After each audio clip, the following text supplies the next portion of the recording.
I guess you can say, border issues. Wednesday, July 23rd, 2008, Valley Press. Article title, A Growing Demographic, Hispanic Superheroes, by Haley Martin, Medill News Service. Dateline, Washington. Holy smokes, Batman. Could that bird or plane soon be a Latino superhero? Latinos are a minority in the whitewash of characters such as Superman, Blade, and Wonder Woman, but that is starting to change. Quote, there's a real whitewash in Marvel and DC Comics, said Jordan Kessler, a 23-year-old manager of Phantom Comics store in Tenleytown, Washington, D.C. The diversity of comic book reading crowd is reflected in the increases of customers asking for books with minority characters. Publishers are also pretty good at listening, Kessler said, and Latinos are starting to play more prominent roles as superheroes. Take the latest incarnation of the Blue Beetle, a character who debuted in 1939 in DC Comics. He is Jamie Reyes, a Mexican-American teenager living in El Paso, Texas.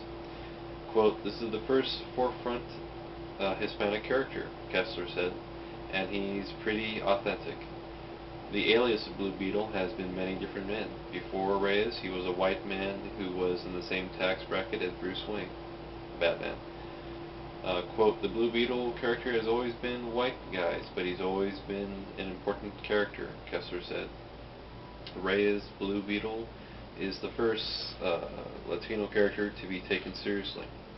Reyes' character, whose powers derive from a blue bug-like suit, was first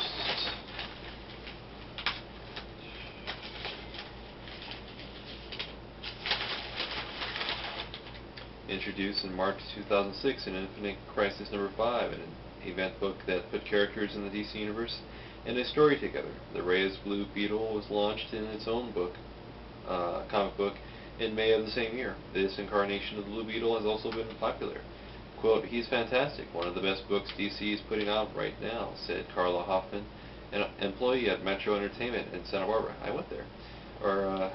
He's easily the best put in the hands of the customers. There are other up-and-coming Latino characters in DC or Marvel Comics, like Renee Montoya, a former detective in the Gotham police force who later assumed the identity of the Question, Hoffman added. Publishers have also been coming out with popular comic books translated into Spanish.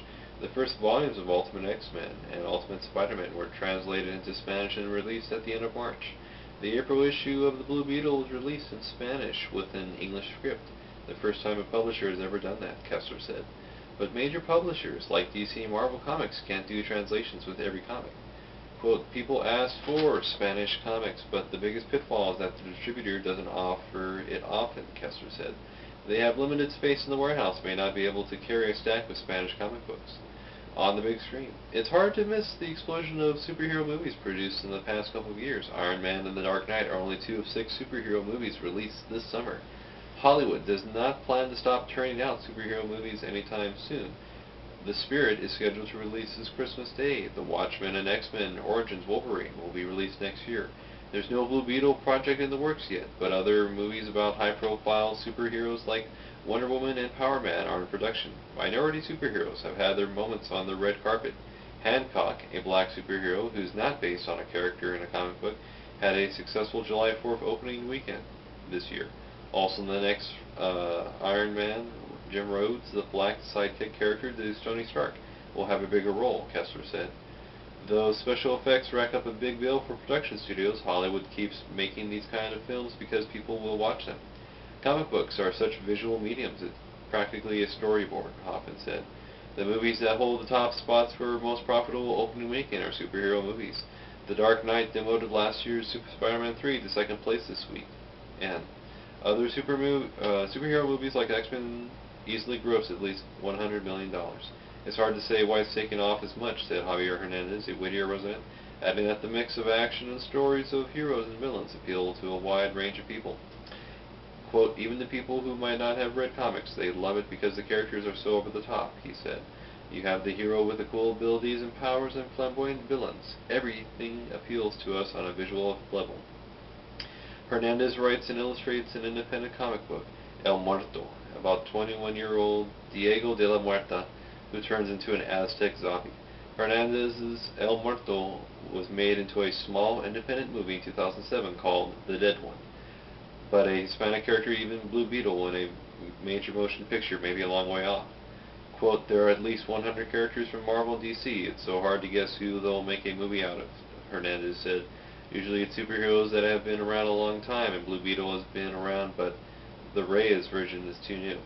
Kessler thinks there could be a Hispanic Black Beetle in a Justice League, an Alliance of Superheroes movie, and that movie makers might use that as a springboard to see if a Black Beetle movie would be successful.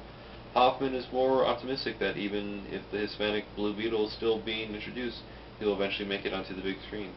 The more comics we see in, the less we see the characters as a woman or as Latino, she said. The more comics we see them in, they become better characters, and there's a good chance that there will be a Blue Beetle movie.